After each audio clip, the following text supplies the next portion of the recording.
WhatsApp everyone, welcome back to channel. और आज हम लोग लेकर के आए हैं क्लास 11 के लिए बिजनेस स्टडी का एक नया चैप्टर नंबर 4, जो कि है बिजनेस सर्विसेज। अब बिजनेस सर्विसेज क्या होता है इसको हम लोग समझेंगे। मेनली चैप्टर्स बहुत ज्यादा बड़ा नहीं है, छोटा चैप्टर है, तो 2 से 3 वीडियो में हम लोग इसको पूरा का पूरा कवर अप कर लेंगे। आप चैप्टर्स को पढ़ने के लिए चैनल को सब्सक्राइब कर लीजिए और वीडियो को लाइक करना मत भूलिए। सबसे पहले बिजनेस सर्विसेज। बिजनेस सर्विसेज जो है वो 2 वर्ड्स के कॉम्बिनेशन से बना हुआ है, एक बिजनेस और दूसरा सर्विसेज। अब बिजनेस क्या था ये आप पढ़ के आ चुके हैं, आप अच्छे से जान चुके हैं कि जिसमें हम लोग कंटिन्यूअस बेसिस पे गुड्स का डीलिंग करते हैं, जिसमें हम लोग प्रॉफिट्स करने के प्रोसेस सिखाते हैं, जो इकोनॉमिक एक्टिविटी होता है। और जो सर्विसेज में डीलिंग करता है, सर्विसेज में भी डीलिंग करता है, यानी बिजनेस हमारा सर्विस भी डील करता है, सर्विसेज में भी डीलिंग करता है। तो बिजनेस सर्विसेज है क्या, सबसे पहले लोग इसके बारे में जानेंगे। यानी वैसा कोई भी सर्विसेज जो डायरेक्टली या इनडायरेक्टली कहीं ना कहीं बिजनेस को ऑपरेट करने में, बिजनेस को चलाने में हमारा हेल्प करता है, उसको हम लोग बोलते हैं बिजनेस सर्विसेज। क्या होता है? Services are economic activity. Services एक इकोनॉमिक एक्टिविटी है, यानी सर्विसेज में भी तो पैसा कमाना ही है। Which are intangible? इंटेंजिबल आप जानते हो अच्छे से। इंटेंजिबल का मतलब कि जिसको हम सीन नहीं कर सकते हैं, टच नहीं कर सकते हैं, बट केवल फील कर सकते हैं। तो सर्विसेज एक इकोनॉमिक एक्टिविटी है जिसको सिर्फ फील करा जा सकता है, जो इंटेंजिबल है। Separate identifiable.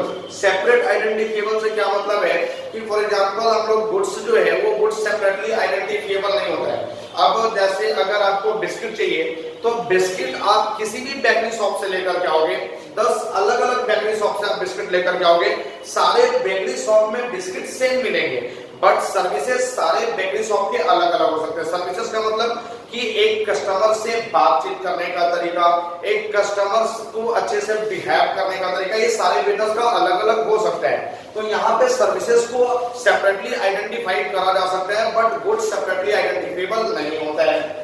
And provided satisfaction of one, और जो हमारे जरूरत को पूरा करती है, that is called the business services. यानी बिजनेस सर्विसेज में 3 चीज याद रखना है कि ये इकोनॉमिक एक्टिविटी है, इसके बाद इंटेंजिबल है, separately identifiable and provide satisfaction of one.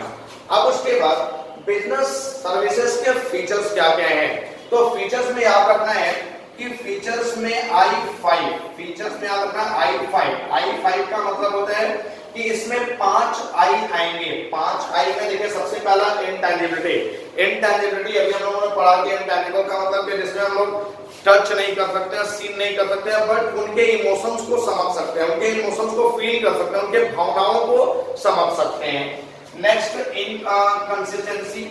Inconsistency से क्या मतलब है कि ये जो आपका बिजनेस सर्विसेज है ये keeps on changing time to time. Business services हमारा टाइम टू टाइम चेंज होता रहता है, क्योंकि बिजनेस एनवायरनमेंट जो होता है वो डिपेंड होता है बिजनेस जो हमारा सर्विसेज होता है वो डिपेंड होता है हमारे बिजनेस एनवायरनमेंट पे, और business environments time to time change होता है as per the demand of society, as per the demand of customer. तो कहीं ना कहीं बिजनेस सर्विसेज को भी keeps on changing as per the demand of customer और as per the demand of society. Society के अकॉर्डिंग टाइम टू टाइम क्या करना होगा? चेंजिंग करना होगा। Next inseparability. इनसेपरेबिलिटी से क्या मतलब है कि बिजनेस जो सर्विसेज है वो इनसेपरेट होता है। इनसेपरेट से क्या मतलब है, जैसे हम कोई भी बिस्किट यूज कर रहे हैं तो बिस्किट का प्रोडक्शन का टाइम और कंजम्पशन का टाइम दोनों सेम नहीं हो सकते हैं। अब जो बिस्किट हम लोग आज खा रहे हैं, क्या वो आज ही बना था? नहीं, वो आज नहीं बना था, वो आज के 10 दिन पहले या 15 दिन पहले या 2 महीने पहले या 6 महीना पहले भी बना होगा, जिसको हम लोग आज खा रहे हैं। यानी वहां पे प्रोडक्शन का डेट और कंजम्पशन का डेट दोनों सेपरेट होता है, अलग अलग होता है। बट सर्विसेज में प्रोडक्शन का डेट और कंजम्पशन का डेट दोनों सेम होता है। कि फॉर एग्जांपल कि मेरा तबीयत खराब है, मुझे फीवर है और मैं डॉक्टर के पास गया हूं, तो डॉक्टर सर्विस आज देंगे और आज ही मैं ठीक भी हो जाऊंगा। तो यहाँ पे प्रोडक्शन और कंजम्पशन दोनों सेम डेट पर होता है, बट जो आपका गुड्स है उसमें प्रोडक्शन और कंजम्पशन दोनों सेम डेट पर नहीं होता है। Next inventory. इन्वेंट्री का मतलब क्या है कि गुड्स को स्टोर करा जा सकता है, बट सर्विसेज को स्टोर नहीं करा जा सकता है। Next involvement. इन्वॉल्वमेंट का मतलब कि अगर यहाँ पे कोई भी सर्विसेज चाहिए तो सर्विसेज में मेरा इन्वॉल्वमेंट होना बहुत जरूरी है। अगर मैं इन्वॉल्वमेंट रहूंगा तभी मुझे सर्विस मिल पाएगा, अगर मैं इन्वॉल्वमेंट नहीं रहूंगा तो मुझे सर्विस नहीं मिल पाएगा। फॉर एग्जांपल कि अगर मुझे फीवर है और मैं डॉक्टर के पास ना जाकर के अपने फ्रेंड को डॉक्टर के पास भेज दूं, तो क्या डॉक्टर मेरे फ्रेंड का चेकअप करके मुझे बता देगा कि आपको फीवर कितना है? नहीं, वहां पे डॉक्टर के पास मेरा इन्वॉल्वमेंट होना जरूरी है। अगर मैं इन्वॉल्वमेंट रहूंगा तो डॉक्टर सप्लीमेंट लगा करके मुझे चेक करेगा कि भाई आपको इतना फीवर है, आपको ये मेडिसिन चाहिए। बट अगर मैं अपने फ्रेंड को या अपने किसी रिलेटिव को भेज दूं डॉक्टर के पास, तो डॉक्टर वहां पे मेरे साथ क्या प्रॉब्लम है वो नहीं बता सकता, पॉसिबल ही नहीं। लेकिन अगर गुड्स की बात करूं तो मुझे कुछ खाना है, तो खाने के लिए मैं गुड्स खुद लेने जाऊंगा तभी मैं नहीं खाऊंगा। गुड्स कोई और भी लेकर के आ जाएगा तो मैं उसे खा लूंगा। बिस्किट मुझे खाना है तो बिस्किट कोई और लेकर के आएगा तो वहां पे मेरा इन्वॉल्वमेंट जरूरी नहीं है, बिस्किट कोई और ला करके दे देगा मैं उसे खा लूंगा। बट सर्विसेज लेने के लिए मेरा इन्वॉल्वमेंट जरूरी है। तो ये 5 फीचर्स होते हैं, I5 आपको याद रखना है। इंटेंजिबिलिटी, इनकंसिस्टेंसी, इनसेपरेबिलिटी, इन्वेंटरी और इन्वॉल्वमेंट। अब उसके बाद बिजनेस सर्विसेज। सर्विसेज के कितने टाइप होते हैं? तो मेनली सर्विसेज के 3 टाइप आपको याद रखने हैं। Shortcut BSP। BSP का मतलब बिजनेस, सोशल और पर्सनल। अब बिजनेस सर्विसेज का मतलब क्या होता है? वैसे सर्विसेज जो बिजनेस को ऑपरेट करने में, बिजनेस को चलाने में हमारी हेल्प कर रही है, उसको हम लोग बोलते हैं बिजनेस सर्विसेज। जैसे बिजनेस सर्विसेज में ये मेनली 5 टाइप्स हैं। बैंकिंग, यानी अगर पैसे चाहिए तो बैंकिंग। उसके बाद इंश्योरेंस, अगर रिस्क का सिचुएशन है तो इंश्योरेंस। एक दूसरे से बातचीत करना है तो कम्युनिकेशन। एक स्थान से दूसरे स्थान पे कोई भी गुड्स पहुंचाना है, यानी पॉप से पॉप, प्लेस ऑफ प्रोडक्शन से प्लेस ऑफ कंजम्पशन तक के लिए ट्रांसपोर्टेशन हेल्प करेगा। और वेयर हाउसिंग, इन सबको स्टोर करने में हमारा वेयर हाउसिंग हेल्प करेगा। तो ये सारे सर्विसेज कहीं ना कहीं बिजनेस को चलाने में हेल्प करती है, तो इनको हम लोग बिजनेस सर्विसेज बोलते हैं। नेक्स्ट हमारा सोशल। सोशल क्या होता है? एक बिजनेस सोसाइटी के लिए जो भी सर्विसेज प्रोवाइड करता है, that is called the social services. अब फॉर एग्जांपल कि जैसे अभी पिछले साल लॉकडाउन हुआ था, तो लॉकडाउन में आपने देखा होगा कि बहुत सारे जगह जगह लंगर चल रहा था। जो बाहर से लोग आ रहे थे उनको खाना फ्री ऑफ कॉस्ट खिलाया जा रहा था। उसमें बहुत सारे बिजनेसमैन, बिजनेस भी इंक्लूड थे, बहुत सारे बिजनेस इन्वॉल्व थे। तो क्या वो सर्विस देने के लिए, खाना खिलाने के लिए पैसा दे रहे थे? नहीं, वो सोसाइटी को, लोगों को सर्विसेज प्रोवाइड कर रहे थे। तो एक बिजनेस जो भी सर्विसेज प्रोवाइड करता है सोसाइटी के लिए, towards the society, that is called the social services. और next personal services. Personal services का मतलब क्या होता है? जो एक्सक्लूसिवली मुझे मिला है उसको मैं बोलूंगा पर्सनल सर्विसेज। फॉर एग्जांपल कि मेरे घर का टीवी खराब हो गया और मैंने सर्विस सेंटर में फोन किया, वहां से एक बंदा आया और वो मेरे घर का टीवी बना करके गया, तो मैं यहाँ पे बोलूंगा कि वो मुझे पर्सनली सर्विसेज दे रहा है। वो सर्विसेज किसी और को हो सकता है कि ना मिले, मुझे मिल रहा है, तो मैं उसको पर्सनल सर्विसेज बोलूंगा। तो there are 3 types of services, BSP, business, social and personal. अब मेनली इस चैप्टर्स में फोकस किस पे करना है? तो टाइप्स ऑफ बिजनेस सर्विसेज, यही 5 टाइप हैं और ये पांचों टाइप जो है इसी पे सबसे ज्यादा फोकस करना है। Banking, insurance, communication, transportation and warehousing. ये 5 अलग अलग टॉपिक हैं जो इस चैप्टर के मेन टॉपिक हैं। अब सबसे पहले मैं बात करूंगा बैंकिंग का। तो बैंकिंग क्या होता है? सबसे पहले बैंक क्या होता है? तो जनरली एक ऐसा इंस्टीट्यूशन जो कहीं ना कहीं बिजनेस को प्रोवाइड करता है कुछ फाइनेंस, उसको हम क्या बोलते हैं? बैंक। बैंक है एन इंस्टीट्यूशन, एक संस्था है, एक इंस्टीट्यूशन है which perform the functions of accepting deposit, जो कुछ फंक्शंस को परफॉर्म करके चलता है, जो कुछ काम करता है। क्या काम करता है? सबसे पहला एक्सेप्टिंग डिपॉजिट। एक्सेप्टिंग डिपॉजिट से क्या मतलब है कि जो भी आपने पैसा जमा करना है बैंक में, बैंक उसको एक्सेप्ट करता है। Advancing loan. एडवांसिंग लोन का मतलब कि जो भी पैसा आपने बैंक में जमा किया, बैंक उसको रखता नहीं है, बैंक उसको लोन के फॉर्म में डिस्ट्रीब्यूट कर देता है, लोगों को लोन प्रोवाइड कर देता है उसी पैसे से। And making investment with the aim of earning profit. और जो पैसा लोन बांटने के बाद बच जाता है, उस पैसे को वो इन्वेस्ट कर देता है अर्निंग प्रॉफिट, यानी प्रॉफिट्स अर्न करने के पर्पस से। तो एक ऐसा इंस्टीट्यूशन जो आपका एक्सेप्ट करेगा डिपॉजिट, लोन का एडवांसिंग यानी एडवांस देगा आपको लोन, और प्रॉफिट्स कमाने के पर्पस से कुछ इन्वेस्टमेंट करके चलेगा, that is called the bank. ये हो गया हमारा बैंक। अब उसके बाद टाइप्स ऑफ बैंक की अगर हम लोग बात करें तो mainly there are 4 types of bank. First commercial bank, second cooperative bank, third central bank और स्पेशलाइज्ड बैंक। अब कॉमर्शियल बैंक क्या होते हैं? तो मेनली 2 प्रकार के कॉमर्शियल बैंक होते हैं। एक होता है पब्लिक सेक्टर बैंक और एक होता है private sector bank. Public sector और प्राइवेट सेक्टर बैंक। मेनली दो प्रकार के कॉमर्शियल बैंक होते हैं। जनरली जो बैंक हम लोग अपने मार्केट में देखते हैं वो सारे कॉमर्शियल बैंक हैं, बट उसमें से कुछ पब्लिक सेक्टर है और कुछ प्राइवेट सेक्टर है। नेक्स्ट कोऑपरेटिव बैंक, आप देखे होंगे सोसाइटी के पर्पस से जो भी बैंक बनाए जाते हैं that is called the cooperative bank. Central bank क्या होते हैं? सेंट्रल बैंक जो होता है वो सारे बैंकर्स का बैंक होता है, यानी जितने भी बैंक हैं उनका बैंक होता है ये सेंट्रल बैंक। यानी सारे बैंक जो इंडिया में है उनको कंट्रोल करने का जो काम करता है। तो मेनली हमारे इंडिया में जो सेंट्रल बैंक है वो है आरबीआई है। अब पब्लिक सेक्टर बैंक में क्या था, जैसे एसबीआई हो गया, पीएनबी हो गया, सब पब्लिक है। एचडीएफसी, आईसीआईसीआई, एक्सिस, ये सब प्राइवेट सेक्टर बैंक है। कोऑपरेटिव बैंक आप समझते ही हैं। उसके बाद सेंट्रल बैंक जो सारे बैंकों को कंट्रोल करता है that is called the central bank. तो हमारे इंडिया में आरबीआई है जो सारे बैंकों को कंट्रोल करता है। और स्पेशल पर्पस के लिए जो बैंक बनाते हैं उसको हम लोग बोलते हैं स्पेशलाइज्ड बैंक। तो there are 4 types of bank. इन चारों बैंक्स को हम लोग फर्दर अच्छे से डिटेल्स में पढ़ेंगे। अभी फिलहाल कॉमर्शियल में 2 टाइप आएगा, पब्लिक सेक्टर, प्राइवेट सेक्टर। उसके बाद cooperative bank, central bank and specialised bank. अब उसके बाद हम बात करते हैं बैंक अकाउंट की। तो बैंक अकाउंट कितने तरह के होंगे, यानी जो भी आपने बैंक में अकाउंट खोलना है उसका टाइप कितना है, कितने प्रकार के बैंक अकाउंट होते हैं। तो mainly there are 5 types of bank account. First saving account, current account, recurring deposit account, fixed deposit account and multiple option account. अब इन पांचों बैंक्स को आप यहां से पांचों बैंक अकाउंट को आप अच्छे से समझेंगे क्या है। यहाँ पे मैंने पॉइंट बाय पॉइंट इसको एक्सप्लेन करा है ताकि अच्छे से समझ में आ जाए।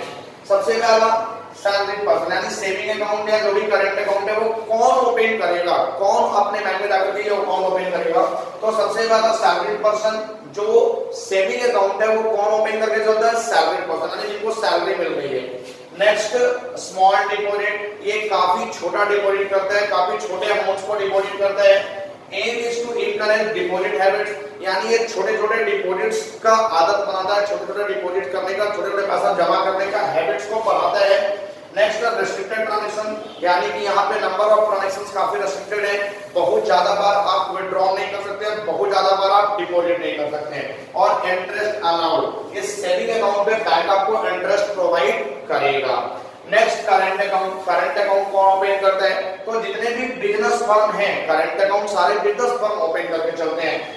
क्या यहाँ पे ट्रांजैक्शंस लिमिटेड होगा, नहीं, नो रेस्ट्रिक्टेड ट्रांजैक्शन, यहाँ पे ट्रांजैक्शन का कोई रेस्ट्रिक्शन नहीं है, यानी आप अनलिमिटेड विथड्रॉ कर सकते हैं, अनलिमिटेड डिपॉजिट कर सकते हैं, कोई रेस्ट्रिक्शन नहीं है। इंटरेस्ट नॉट अलाउड, जो करंट अकाउंट है क्या उस पे बैंक इंटरेस्ट देगा, नहीं, उस पे बैंक बिल्कुल भी इंटरेस्ट नहीं देगा। तो सेविंग अकाउंट पे इंटरेस्ट देता है जबकि करंट अकाउंट पर इंटरेस्ट नहीं देता है। उसके बाद है आरडी अकाउंट, आरडी अकाउंट का मतलब रेकरिंग डिपॉजिट अकाउंट। अब रेकरिंग डिपॉजिट क्या होता है, amount deposited on regular basis, यानी कि यहाँ पे हम लोग रेगुलर बेसिस पर अमाउंट जो है वो डिपॉजिट करते हैं। तो यहाँ पे दो चीजें होती है कि एक आपका फिक्स्ड अमाउंट होता है जो आपको रेगुलर बेसिस पे डिपॉजिट करना है, और एक फिक्स्ड टाइम होता है कि कितने टाइम के लिए डिपॉजिट करना है। फॉर एग्जांपल कि मैं 2000 पर मंथ डिपॉजिट करता हूँ, तो यहाँ पे रेगुलर बेसिस पर मंथ 2000 मुझे डिपॉजिट करना है, और for a period of 5 year, यानी मुझे जो आरडी करने वो 5 इयर्स के लिए करने हैं, तो उसे मैं बोलूंगा रेकरिंग डिपॉजिट अकाउंट। यानी यहाँ पे एक रेगुलर बेसिस पर अमाउंट डिपॉजिट होता है, क्या इंटरेस्ट मिलेगा, बिल्कुल मिलेगा, और हायर इंटरेस्ट मिलेगा। यानी हायर इंटरेस्ट कहने का मतलब क्या हुआ कि जो इंटरेस्ट आपको सेविंग डिपॉजिट पे मिल रहा था उससे ज्यादा इंटरेस्ट आपको कहां मिलेगा, आरडी पे मिलेगा। नेक्स्ट है हमारा एफडी, एफडी यानी फिक्स्ड डिपॉजिट अकाउंट। देखिए फिक्स्ड डिपॉजिट अकाउंट क्या होता है कि कुछ पेरेंट्स होते हैं अपने बच्चों के पढ़ाई के लिए या घर बनाने के लिए या बच्चों के मैरिज के लिए या कार खरीदने के लिए कुछ पैसा फिक्स करके चलते हैं, और एक लिमिटेड टाइम के बाद वो पैसा रिटर्न मिलता है, तो उससे वो पर्पस को पूरा करते हैं जिसके लिए उन्होंने एफडी करा था। तो फिक्स्ड डिपॉजिट क्या होता है, amount deposited for a fix period of time, यानी एक ऐसा डिपॉजिट जिसमें कुछ फिक्स पीरियड के लिए अमाउंट को डिपॉजिट करा जाता है कि फॉर ओवर द 10 ईयर या ओवर 15 ईयर। तो 15 ईयर में आपका जो पैसा वो डबल होकर के आपको मिल जाता है। तो एफडी एक फिक्स्ड अमाउंट और फिक्स पीरियड ऑफ टाइम के लिए डिपॉजिट करा जाता है। हाईएस्ट इंटरेस्ट, क्या इस पे इंटरेस्ट मिलेगा, सबसे ज्यादा इंटरेस्ट मिलेगा, यानी as compare to saving account and RD, इस पे इंटरेस्ट ज्यादा होगा। सबसे ज्यादा इंटरेस्ट अगर मिलता है तो वो किस पे मिलता है, एफडी पे मिलता है। नेक्स्ट है हमारा मल्टीपल ऑप्शन अकाउंट। अब मल्टीपल ऑप्शन अकाउंट क्या होता है कि ये सेविंग अकाउंट और एफडी अकाउंट का कॉम्बिनेशन होता है। अब जैसे कुछ लोग काफी कंफ्यूज होते हैं कि मैं अपना अकाउंट सेविंग अकाउंट ओपन करूं या फिर एफडी अकाउंट ओपन करूं, काफी कंफ्यूजन होता है। तो बैंक उनको एक ऑप्शन देता है कि आप मल्टीपल ऑप्शन अकाउंट ओपन कर सकते हैं। इसमें क्या होता है कि एक फिक्स्ड अमाउंट होता है कि आपका जो सेविंग डिपॉजिट है उसमें 5 या 10,000 रुपीज का लिमिटेशन है कि आप 10,000 से ज्यादा उसमें नहीं रख सकते हैं। तो अगर आपने मल्टीपल ऑप्शन अकाउंट ओपन किया है और आपने 20,000 रुपीज वहां पे जमा किया तो सेविंग अकाउंट का लिमिटेशन होगा वो 10,000 का। तो 10,000 के ऊपर जितना भी अकाउंट आपने डिपॉजिट करा वो बैंक एफडी अकाउंट में ट्रांसफर कर देता है। तो उस तरह के अकाउंट को मैं बोलूंगा मल्टीपल ऑप्शन अकाउंट। तो there are 5 types of bank account. First saving account, current account, RD account, FD account and multiple option account. I hope कि क्लियर है। आज के वीडियो में एक और छोटा सा टॉपिक जो कि बैंक से रिलेटेड ही हम लोग करेंगे और वीडियो आज का हम लोग कंप्लीट करेंगे। क्या है ई बैंकिंग? ई बैंकिंग क्या होता है? बैंकिंग का एक पार्ट है बट जिसमें हम लोग काम इंटरनेट के थ्रू करते हैं। क्या बोलते हैं? Service are provided by bank over the internet. यानी जो बैंकिंग का काम हम लोग इंटरनेट के थ्रू करते हैं that is called the E banking. Internet के थ्रू जितना भी काम होगा that is called E banking. अब इसका बेनिफिट क्या है? ई बैंकिंग का बेनिफिट क्या है? तो सबसे पहला बेनिफिट 24/7 सर्विसेज, यानी यहाँ पे सर्विसेज आपको 24 आवर और 7 डेज मिलेंगे। बैंक में ऐसा नहीं है, बैंक 10 to 5 आपको सर्विसेज देता है, यानी सुबह 10 बजे से शाम के 5 बजे तक सर्विस देता है। 10 बजे से पहले और 5 बजे के बाद आपको सर्विसेज नहीं मिलता है। इवन कभी-कभी सैटरडे और संडे को तो बंद भी होता है। लेकिन ई बैंकिंग क्या होता है? 24/7 सर्विसेज आपको देता है, यानी आप यहाँ पे कभी भी कोई भी सर्विसेज दे सकते हैं, ले सकते हैं। नेक्स्ट, ट्रांजैक्शन फ्रॉम हाउस और ऑफिसेज। आप घर बैठे ट्रांजैक्शन कर सकते हैं, ऑफिस से ट्रांजैक्शन कर सकते हैं, बैंक जाने का कोई जरूरत नहीं है। आप घर बैठे कोई भी पैसा भेज दीजिए, फंड ट्रांसफर कर दीजिए, फंड आप ले लीजिए, सब कुछ ऑफिस में बैठे हुए आप किसी को पैसा भेज सकते हैं, किसी से पैसा ले सकते हैं। तो यहाँ पे ट्रांजैक्शन जो होता है घर बैठे ऑफिस में बैठे हो सकते हैं, बैंक जाने का कोई जरूरत नहीं है। और लास्ट, ग्रेटर सिक्योरिटी। यहाँ पे सिक्योरिटी भी काफी ज्यादा है, क्योंकि अगर आप बैंक में पैसा जमा करने चाहते हैं, अगर वो पैसा गिर गया या कोई छीन लिया या चोरी हो गया तो फिर उसमें आपका रिस्क हो जाता है। बट यहाँ पे तो कोई रिस्क नहीं, यहाँ पे सिक्योरिटी हो जाता है, क्योंकि मैं घर बैठे ट्रांजैक्शन कर रहा हूँ, मैं ऑफिस में बैठ के ट्रांजैक्शन कर रहा हूँ, तो पैसा गिरने का तो कोई डर ही नहीं, यहाँ पे कोई रिस्क है ही नहीं। तो यहाँ पे सिक्योरिटी काफी ग्रेटर होता है। तो ये थे गाइस ई बैंकिंग के 3 benefits: 24/7 services, transaction from offices और होम, और उसके बाद ग्रेटर सिक्योरिटी। तो आई होप कि ये सारा पॉइंट्स आपका क्लियर है। अब इसके 2 से 3 वीडियो और आएंगे और 2 से 3 वीडियो में मैं इस चैप्टर को कवर कर दूंगा, पूरा कंप्लीट कर दूंगा। तो आप बैंकिंग को अच्छे से पढ़ें, इसका नोट्स बनाएं और कहीं भी अगर कोई डाउट होता है तो आप कमेंट सेक्शन में मैसेज करके पूछ सकते हैं। तो आप इसको अच्छे से पढ़िए, वीडियो को लाइक करते रहिए। बहुत जल्द कल से परसों के बीच में हम 2 से 3 वीडियो को कवर कर देंगे और आपको सारे पार्ट्स के मिल जाएंगे। तब तक के लिए आप पढ़ते रहिए, वीडियो को लाइक करते रहिए।